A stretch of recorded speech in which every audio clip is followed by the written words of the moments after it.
Anda kembali di Breaking News Kompas TV, Saudara. Ini adalah visual Perdana Menteri Israel Benjamin Netanyahu tengah memegang kopi yang diunggah di akun media sosial Facebook. Dalam video ini, Netanyahu menjawab pertanyaan seputar isu dirinya sudah meninggal dan jumlah jarinya saat berpidato yang ramai diisukan hasil editan AI. Netanyahu pun menunjukkan jari tangannya. אני לא יכול לשתף ברגע זה, אבל עושים דברים מכים באיראן חזק. Sementara itu, Korps Garda Revolusi Islam Iran IRGC merilis rekaman persiapan peluncuran gelombang serangan ke-51 bagian dari operasi True Promise 4. Rudal Iran menyasar pasukan Amerika Serikat di pangkalan udara Al-Kharj, Arab Saudi. IRGC menyatakan gelombang serangan terbaru menggunakan kombinasi rudal berbahan bakar padat dan juga cair. Serangan menargetkan pasukan AS di pangkalan udara Al-Kharj. Hal ini dilakukan usai Presiden Amerika Serikat Donald Trump merilis rekaman serangan AS di Pulau Kark, pusat ekspor minyak utama Iran. Kedutaan besar Amerika Serikat di Baghdad, Irak juga menjadi target serangan drone Iran saat rentetan ledakan mengguncang kota tersebut Sabtu waktu setempat. Kedutaan besar Amerika Serikat sempat mengeluarkan peringatan keamanan agar warga Amerika Serikat segera meninggalkan kota, termasuk tak datang ke kedutaan di Baghdad maupun konsulat jenderal di Erbil. Peringatan itu dikeluarkan karena risiko serangan rudal drone dan juga roket yang terus berlanjut di wilayah udara Irak.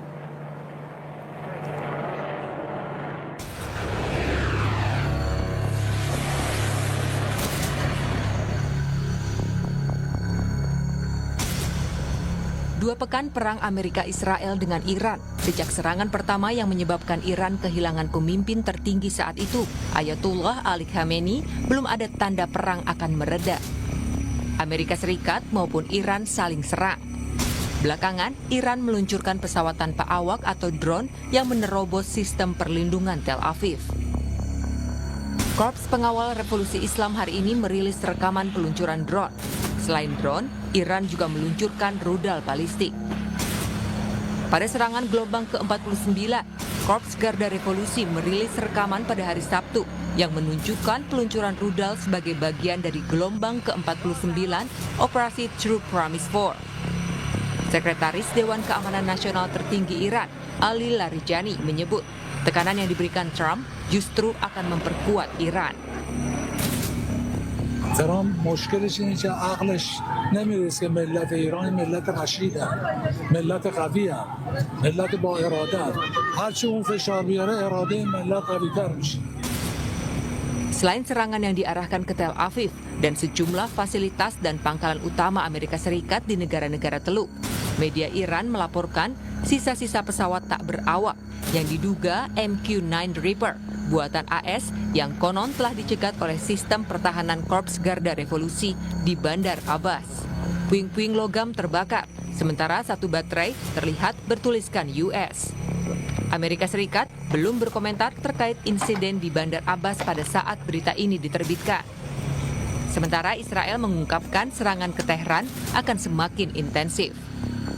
המאבק העולמי והאזורי מול איראן, אותו מובילים נשיא ארצות הברית דונלד טראמפ וראש ממשלת ישראל בנימין נתניהו, עולה מדרגה ונכנס לישורת ההכרעה שתימשך ככל שיידרש. Eskalasi perang antara Iran dan Amerika Israel telah menyebabkan harga minyak dunia melonjak. Lantaran jalur pengiriman melalui Selat Hormuz yang mengangkut sekitar 20% pasokan minyak dunia terganggu. Kita lanjutkan perbincangan kita bersama dengan Gautama Adikusuma, Direktur Internal Indo-Pacific Strategic Intelligence ISI Indonesia. Mas Gautama, kita lanjutkan tadi soal tujuan perang di Iran ya, terutama dari Amerika Serikat yang belakangan ngomong lagi gitu Pak. Ini untuk bersenang-senang nih ya, kita akan menyerang lagi Pulau Kark. Walaupun sepertinya tidak akan menyerang infrastruktur utama minyak di sana. Jadi tidak akan dihancurkan secara total, tapi mereka istilahnya ya main-main lah, serang-serang di sana gitu. Nah, kemudian dengan langkah Amerika Serikat seperti ini, apakah mereka sebenarnya sudah jengah gitu ya, ataupun sudah terpengaruh soal perang ini jadi mengancam soal energi di negara mereka khususnya? Iya, mungkin kalau kita lihat serangan di Pulau Kark atau di Kark Island ini kita harus ingat serangan di Khark Island itu ditujukan ke instalasi militer, radar, jadi semua instalasi yang berhubungan dengan kekuatan pertahanan Iran. Belum, mungkin kita bisa bilang belum ke instalasi energi atau minyak yang dimiliki oleh Iran. Pada serangan berikutnya, atau Trump menyampaikan bahwa kalau nanti Anda tidak menghentikan serangan atau ancaman terhadap kapal-kapal yang lewat di Selat Hormuz, maka serangan berikutnya instalasi energi Anda yang akan kita hancurkan. Tetapi kalau menurut saya tidak melihat itu, atau mungkin saya bisa sampaikan, saya seharusnya dari sisi strategis itu keputusan yang seharusnya tidak diambil.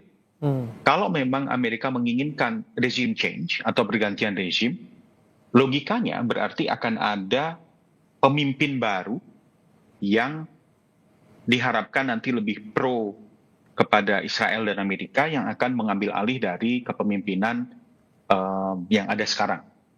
Ketika pemimpin yang baru itu akan masuk atau diinstal ke sana, mereka membutuhkan economic resources untuk sustain negara mereka dong, ya kan? Nah, kalau sampai Khark Island oil installation itu dihancurkan. Khark Island itu ada satu pulau yang 90% dari traffic atau lalu lintas perminyakan ekspor Iran itu ada di Khark Island atau di Pulau Khark. Jadi hampir bisa dipastikan nilai ekonominya terhadap Iran sangat besar. Tetapi kalau itu dihancurkan, mungkin memang rezim sekarang akan menderita.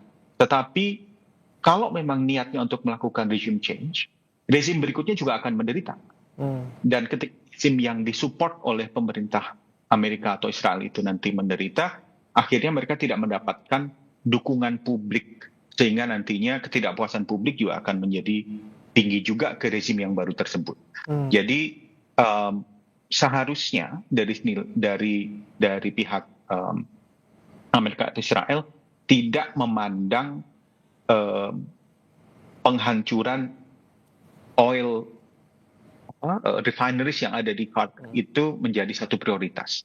Oke, jadi kemungkinannya tidak akan ke sana gitu ya, karena konsekuensinya sangat besar, terutama nanti kalaupun mereka bisa berhasil menaikkan pemimpin usungan mereka gitu ya, mereka tetap akan rugi gitu. Tapi Mas Gautama juga kita lihat Iran juga sangat marah kemudian dengan penyerangan di Pulau Khark gitu ya, walaupun tidak ke infrastruktur utamanya.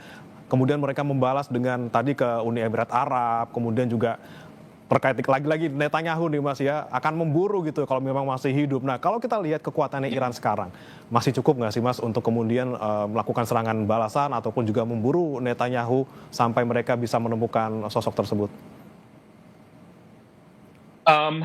Kita harus ingat bahwa tidak ada satupun negara yang memiliki senjata tidak terbatas. Pasti butuh waktu untuk replenish atau mengisi ulang atau memproduksi ulang senjata yang sudah mereka pergunakan dalam perang. Ini berlaku untuk semua pihak, baik Iran, Amerika, Israel, maupun Gulf countries atau negara-negara Teluk yang juga menjadi sasaran kemarahan dari Iran. Mereka semua tidak memiliki senjata yang tidak terbatas. Tetapi kita juga harus ingat bahwa ini ada perang asimetri di sini, di mana Iran memiliki senjata yang relatif murah. Kalau kita lihat Shahid drones itu diestimasikan memiliki harga sekitar antara 20 sampai dengan 50.000 USD per drone. Ini sifatnya lebih ke kamikaze drone ya, jadi dikirim sekali tidak akan kembali lagi dan hanya untuk dihancurkan untuk menyerang satu instalasi. Sedangkan di lain sisi Iron Dome atau THAAD, jadi roket missile yang dipergunakan oleh Amerika, Gulf countries maupun Israel untuk mengintercept drone yang murah ini berharga 2-3 juta dolar. Jadi ini perkara ekonomi. Semakin banyak mereka memakai drone yang mungkin harganya jauh lebih murah, semakin banyak pula missile atau rudal yang harus dipakai untuk mengintercept. Kita harus ingat satu drone belum tentu bisa diintercept oleh satu rudal.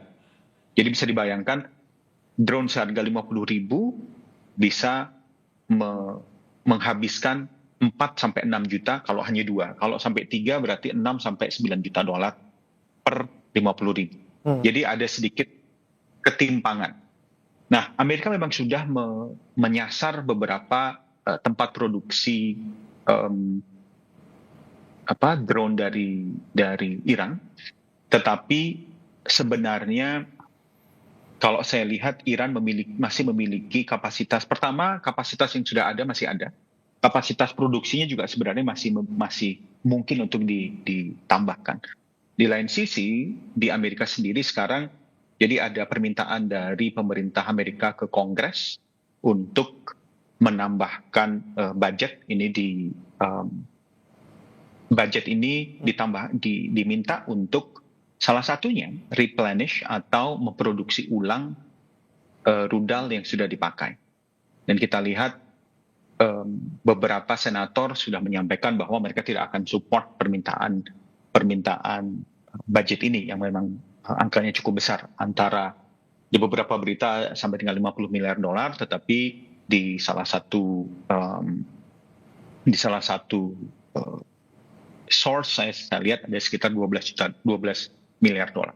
Tapi either way, ini proses perang yang sangat mahal untuk Amerika dan Israel serta banyak Gulf countries, yang akhirnya membuat mereka jadi pasti akan berpikir ulang apakah mereka akan terus meneruskan perang terbuka ini atau pada titik tertentu mereka harus menghentikan.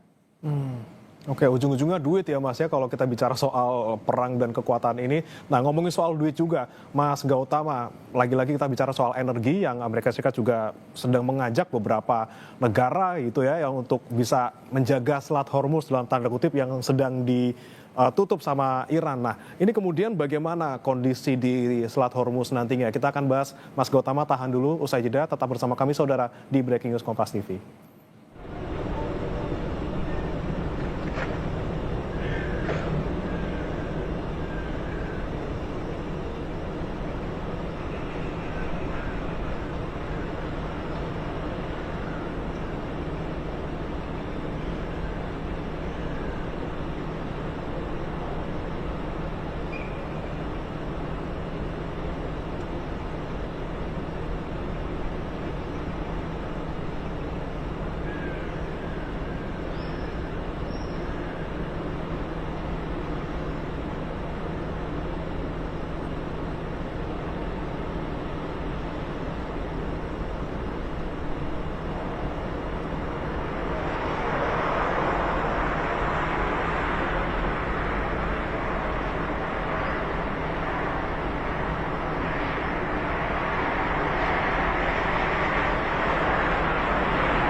Kembali di Breaking News Kompas TV, masih bersama Gautama Adikusuma, Direktur Internal Indo-Pacific Strategic Intelligence ISI Indonesia.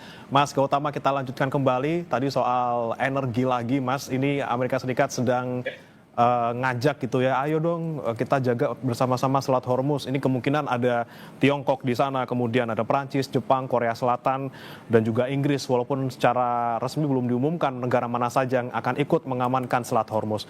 Ketika Anda melihat hal ini, Mas Gautama, bagaimana nanti kondisi terkini ataupun kondisi yang akan terjadi di Selat Hormuz ketika Iran juga pastinya akan mempertahankan wilayahnya? Terima kasih. Kalau kita lihat sebenarnya begini, Selat Hormuz ini mungkin kita sedikit bicara tentang Selat Hormuz itu sendiri ya. Selat Hormuz itu satu lekukan, satu choke point di mana 20-30% minyak dunia itu melewati Selat Hormuz. Kita tahu kebanyakan dari negara Teluk merupakan penghasil minyak. Dan saat ini mereka dalam kondisi menahan produksi minyak mereka atau gas, bukan hanya minyak ya, minyak dan gas mereka, karena mereka memiliki kekhawatiran mengirimkan kapal atau tanker mereka melewati Selat Hormuz. Iran sendiri sudah menggunakan Selat Hormuz sebagai salah satu leverage mereka untuk memastikan agar perang ini tidak berlangsung terlalu lama, karena dengan harga minyak yang saat ini semakin mahal, $150 dan bahkan kemungkinan bisa sampai $200, sangat luar biasa mahal. Ini dunia pasti akan memiliki ketidaksukaan ya kepada Amerika karena menganggap bahwa dengan apa yang mereka lakukan itu bisa akhirnya menghasilkan kenaikan harga minyak. Tetapi kita juga harus mengingat bahwa perkara ekonomi ini bukan hanya perkara harga minyak semata-mata, tetapi turunan dari itu sangat banyak. Misalnya, ketika harga minyak meningkat, itu pasti memang jelas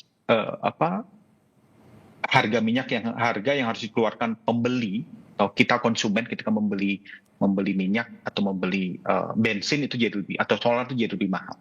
Tetapi di lain sisi bukan hanya itu. Komoditas yang kita impor jadi lebih mahal karena semua menggunakan minyak untuk ditransport. Kita misalnya impor barang dari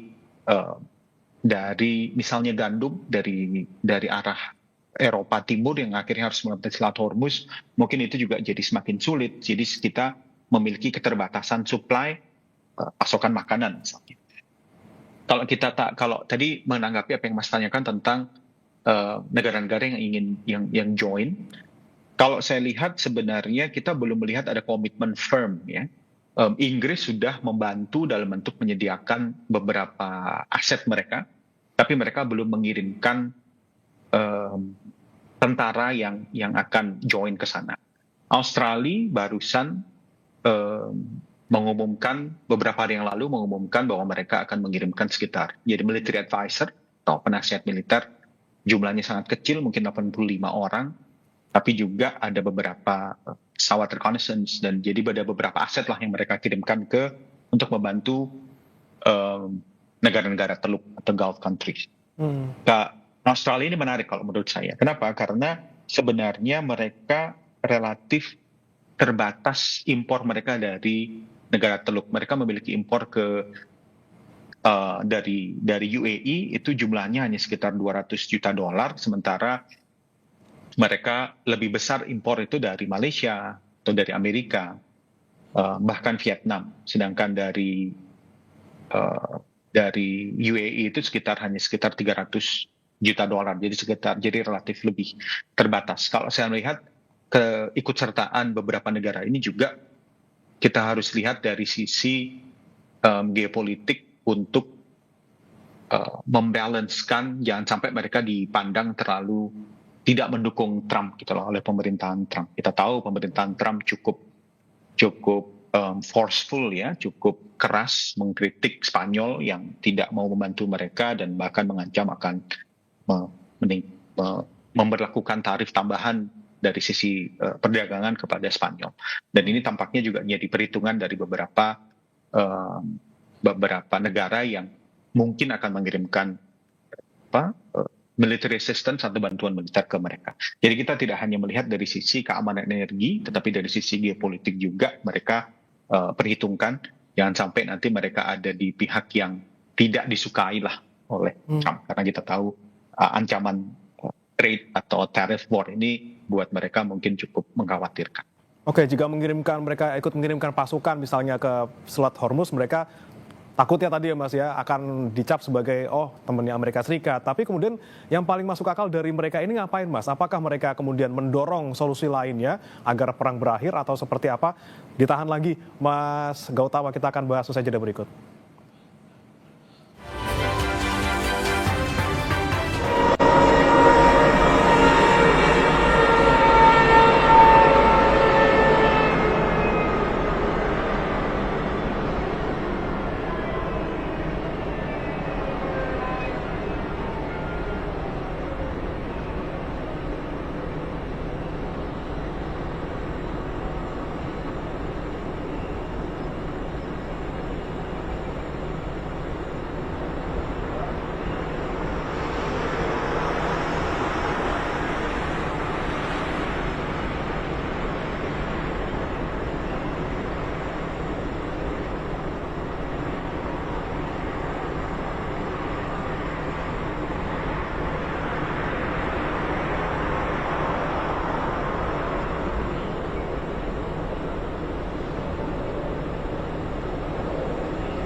Masih bersama kami di Breaking News Kompas TV, saudara, dan kami masih bergabung bersama Mas Gautama dari ISI Indonesia. Mas Gautama, kita perhatikan mungkin ya pernyataan ataupun statement dari negara-negara yang mungkin nih diajak oleh Amerika Serikat untuk menjaga Selat Hormuz. Ada Tiongkok, kemudian ada Perancis, Jepang, Korea Selatan, Inggris. Ini ada beberapa dari mereka yang sudah mengeluarkan pernyataan bahwa soal penjagaan Selat Hormuz ini mereka masih agak ngambang gitu, Mas, soal mereka akan mengirimkan pasukan atau tidak ke sana. Apakah mereka ini jaga-jaga biar tadi posisinya aman, tidak dicap sebagai sekutu Amerika Serikat, atau mereka juga sebenarnya punya concern ataupun tujuan lain gitu? Ya udahlah, pokoknya bagaimana konflik ini selesai tapi tanpa harus terlibat di dalamnya. Terkait Selat Hormuz ini sebenarnya kita bisa tarik ke belakang dulu. Ini terlihat pemerintah Trump ini dan mungkin Israel juga tidak memiliki, jadi Amerika tampaknya tidak memiliki strategi yang jelas tentang what's next. Kalau misalnya ini terjadi, terus ini gimana nih?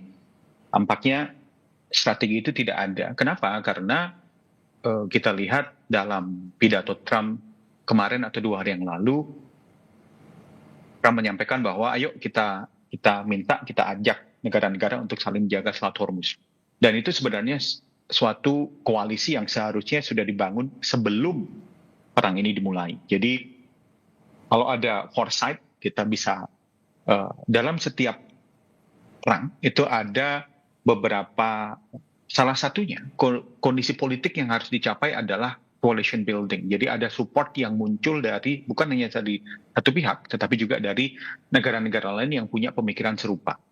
Dalam hal ini tampaknya tidak ada proses itu sebelumnya, dan mereka tidak expect bahwa perang ini akan berjalan sekian lamanya sehingga mereka tidak melihat pengamanan Selat Hormuz itu menjadi sesuatu yang mereka prioritaskan. Mengenai mengapa negara-negara ini banyak yang belum join, kalau menurut saya melihatnya dari sisi kepentingan nasional mereka sendiri juga. Mereka melihat ini strategi yang tidak terlihat hasil akhirnya apa. Jadi mereka juga tidak mau komit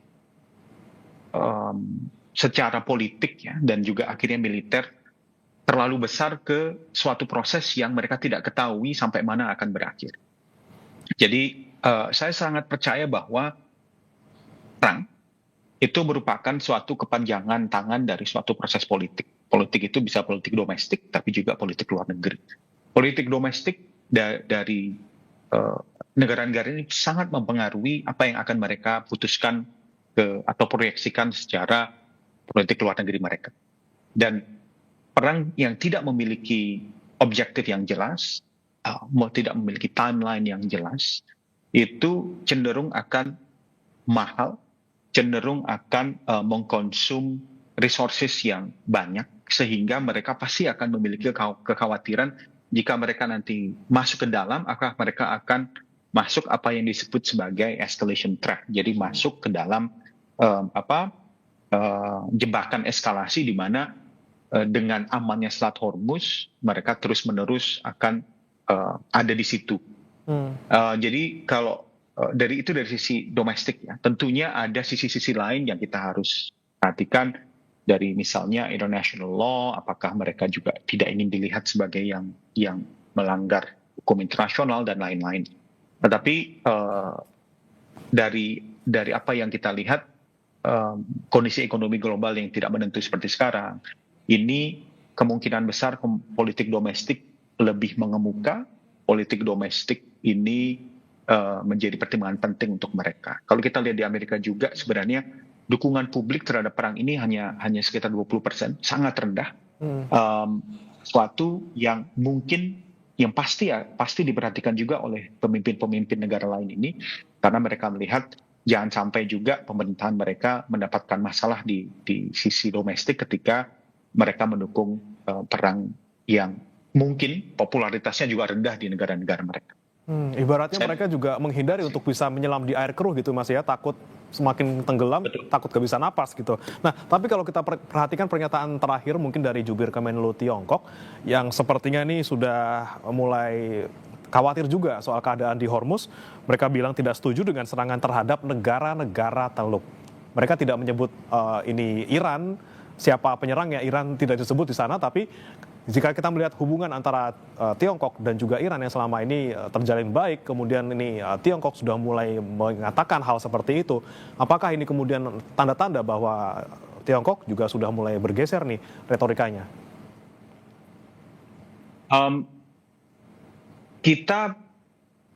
Jadi kalau kita melihat Tiongkok, posisi Cina sekarang ini,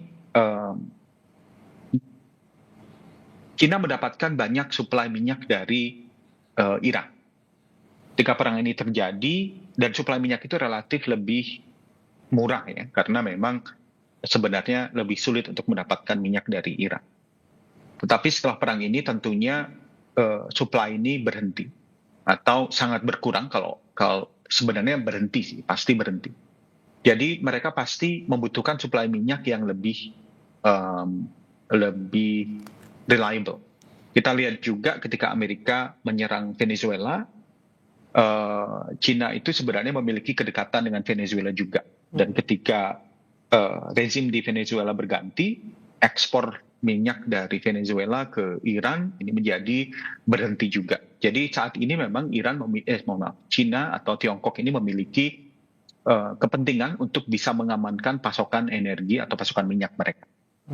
Apakah itu merupakan pergantian posisi dalam artian mereka memiliki kesamaan pandangan misalnya dengan Amerika? Belum tentu. Jadi alignment itu atau kesamaan kepentingan itu tidak selalu berarti merupakan aliansi. Jadi kalau dalam hal ini kesamaan kepentingan mereka sebenarnya hanya ke pasokan energi Tiongkok, yang pasti mereka sekarang ini sedang mencoba untuk mendapatkan pasokan yang besar ke negara-negara lain, tetapi kita tahu juga bahwa pasokan yang cukup stabil dengan volume yang sangat besar itu sebenarnya ada di daerah Teluk. Jadi menurut saya apa yang disuarakan oleh Cina ini merupakan proses normal yang terjadi karena sekali lagi kepentingan mereka sangat besar untuk bisa menjaga pasokan minyak mereka. Tidak berarti bahwa mereka satu pandangan dengan dengan Amerika atau Israel. Tidak berarti juga mereka tidak mendukung apa yang dilakukan oleh Iran, tetapi lebih ke bagaimana caranya agar peperangan yang sekarang berlangsung itu berhenti, tercapai suatu stabilitas di daerah Teluk sehingga pasokan minyak atau pasokan energi mereka bisa terus terjaga.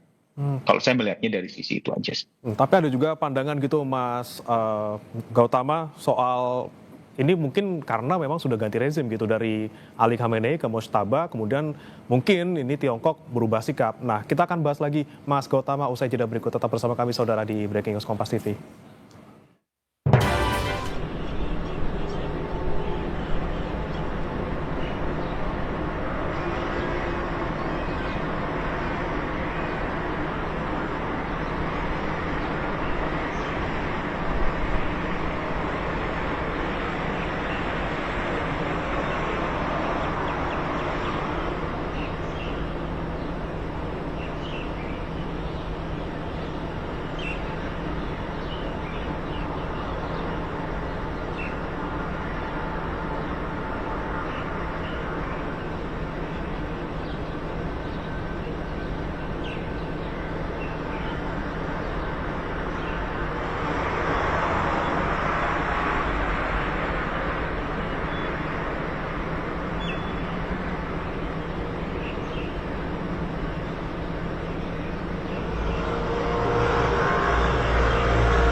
Anda masih menyaksikan Breaking News Kompas TV. Saudara masih membahas terkait dengan perkembangan terkini perang di Iran dan juga kawasan Timur Tengah. Kembali kami bergabung bersama Mas Gautama Adi Kusuma, Direktur Internal Indo-Pacific Strategic Intelligence ISI Indonesia.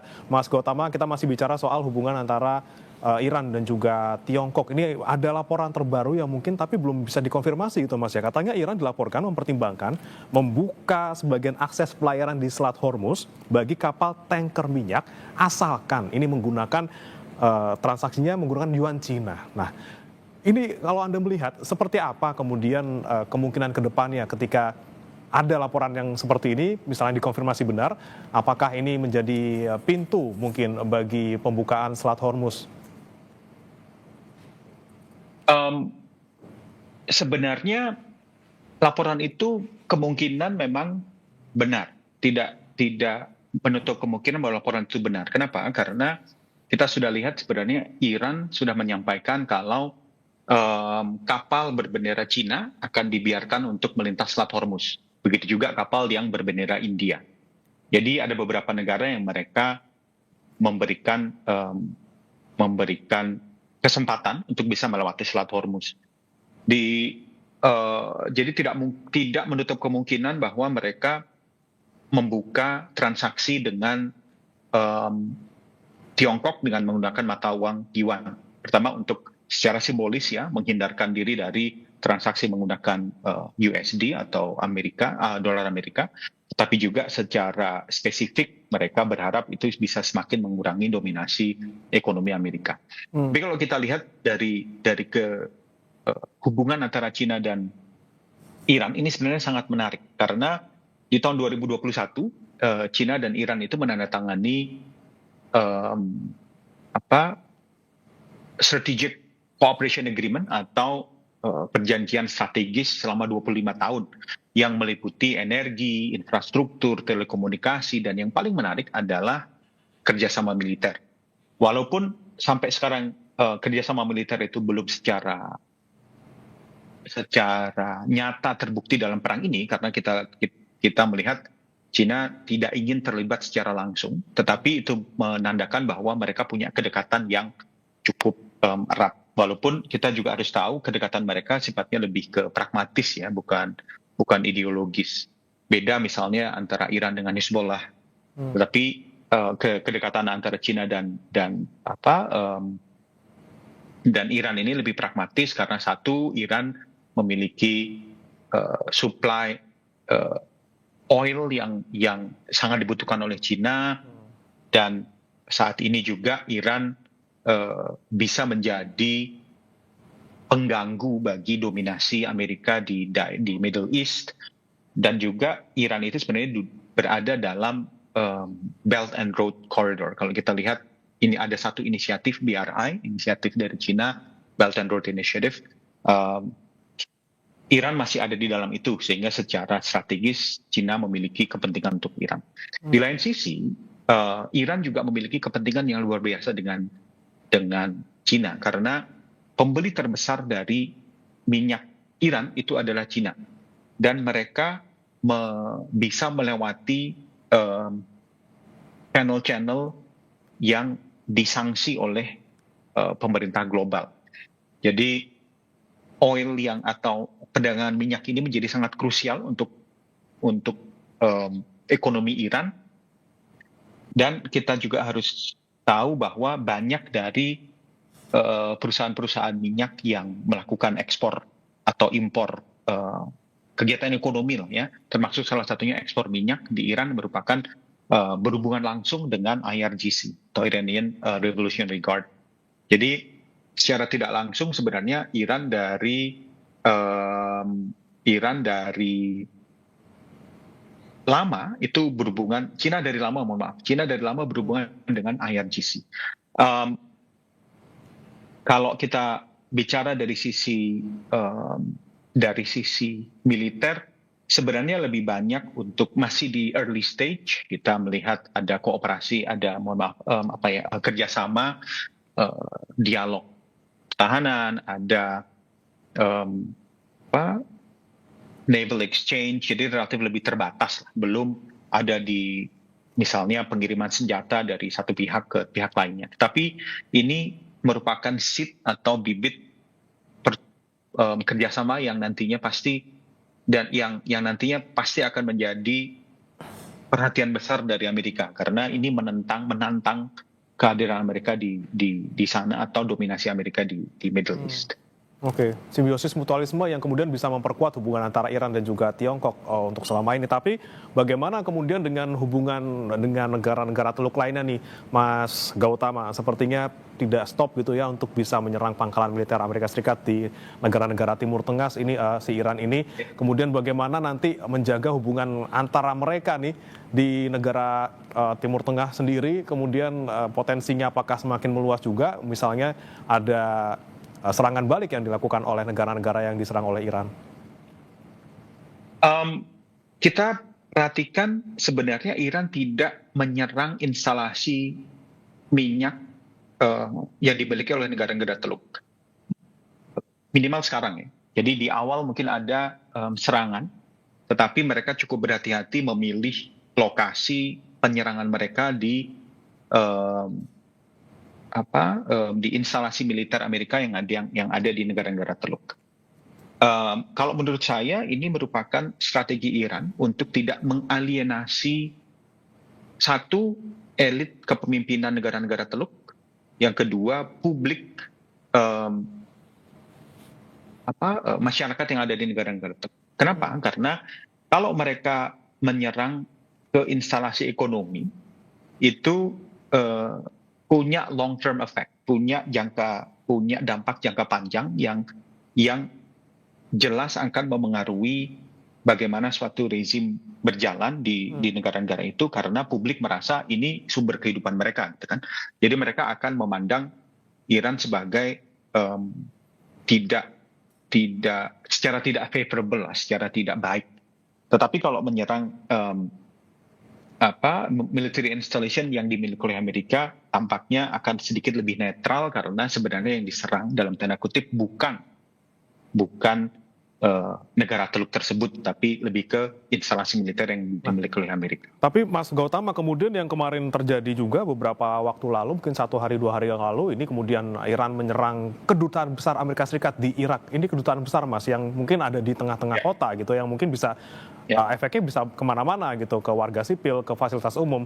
Anda melihatnya seperti apa kemudian dari sikap Iran yang sudah mulai menyerang kedutaan besar Amerika Serikat di negara Timur Tengah? Ini mungkin sebenarnya mirip ya dengan apa yang saya sampaikan tadi, bahwa yang mereka serang, mereka coba untuk tidak menyerang infrastruktur sipil yang ada di negara-negara tersebut untuk menghindari kemarahan publik terhadap Irak. Jadi kemarahan publik di Irak, kemarahan publik di negara-negara Teluk terhadap Iran, itu mereka coba untuk minimalisir. Pasti tetap ada risiko, tidak mungkin suatu proses militer, suatu serangan militer tidak memiliki collateral damage, tetapi kalau saya lihat mereka tidak ingin membuat masyarakat yang ada di sekitarnya itu menjadi marah ke mereka, karena pada akhirnya sebenarnya Iran ini membutuhkan juga negara-negara Teluk. Negara-negara Teluk juga membutuhkan Iran. Jangan sampai nanti kita tahu Iran ini memiliki kapabilitas militer yang cukup tinggi. Di lain sisi mereka memiliki proksi yang cukup banyak di negara-negara lain ya, di Yemen misalnya dengan Houthi, dan proksi-proksi ini banyak yang sebenarnya berseteru dengan negara-negara Teluk. Dan negara-negara Teluk ini tampaknya menyadari bahwa kalau Iran mau, sebenarnya mereka bisa memiliki kapasitas untuk menyerang instalasi atau satu lagi yang sebenarnya orang lupa, bahwa negara Teluk ini sangat bergantung hidupnya pada desalinasi. Jadi air yang mereka dapatkan untuk hidup sehari-hari muncul dari pabrik desalinasi atau desalination plant yang ada di masing-masing negara tersebut.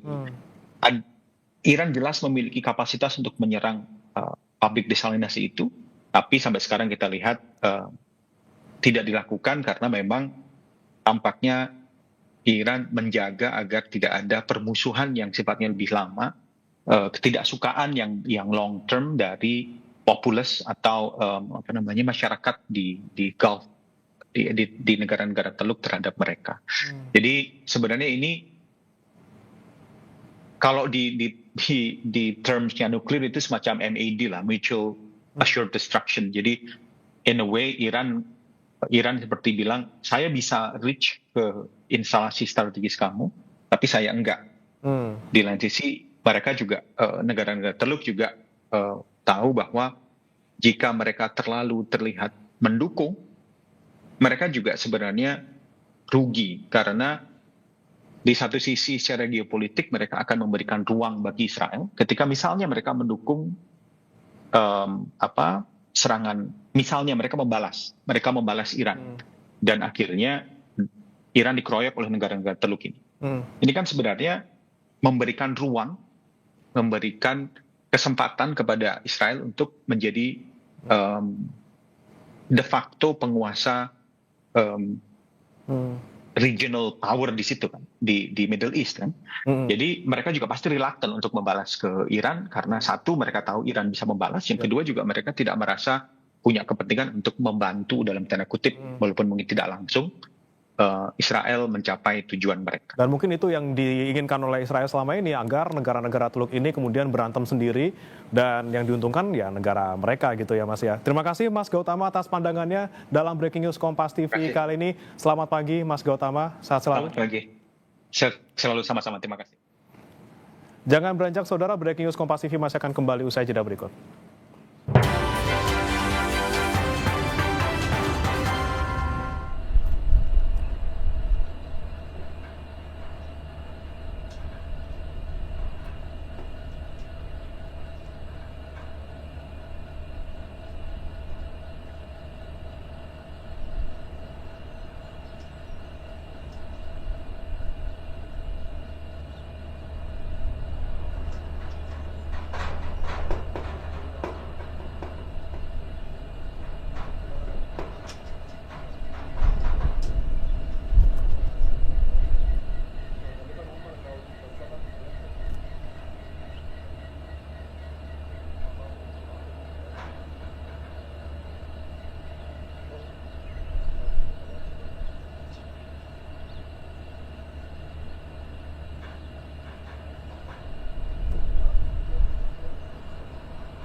2 pekan perang Amerika-Israel dengan Iran. Sejak serangan pertama yang menyebabkan Iran kehilangan pemimpin tertinggi saat itu, Ayatullah Ali Khamenei, belum ada tanda perang akan mereda.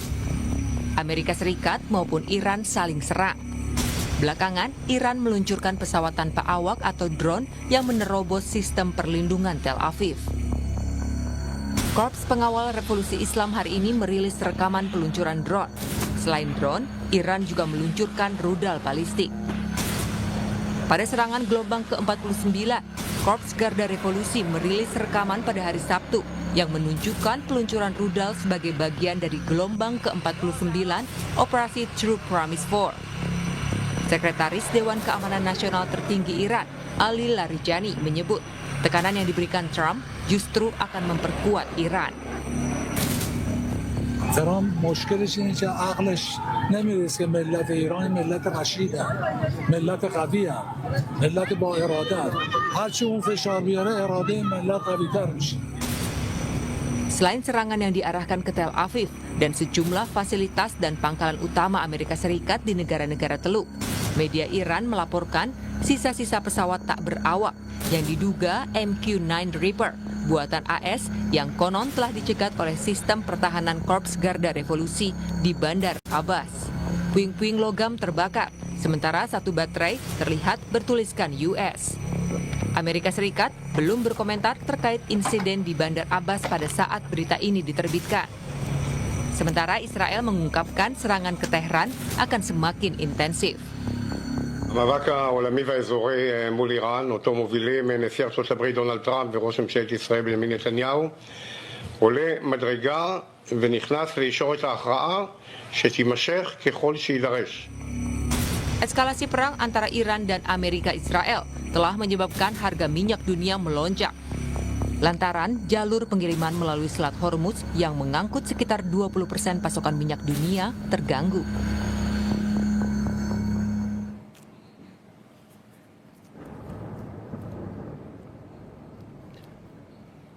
Saudara, Israel mengklaim serangan ke Beirut, Lebanon pada Senin pagi ini yang menyasar kantong-kantong Hizbullah.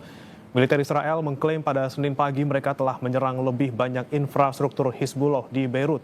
Beberapa saat sebelum pengumuman tersebut, sebuah serangan dahsyat menghantam pinggiran selatan Beirut. Belum ada laporan adanya korban jiwa.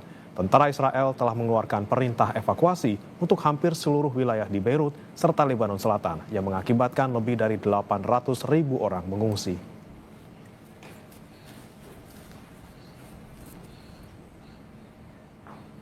Kami akhiri Breaking News Kompas TV. Saudara, saksikan informasi lainnya dalam program Kompas yang sesaat lagi.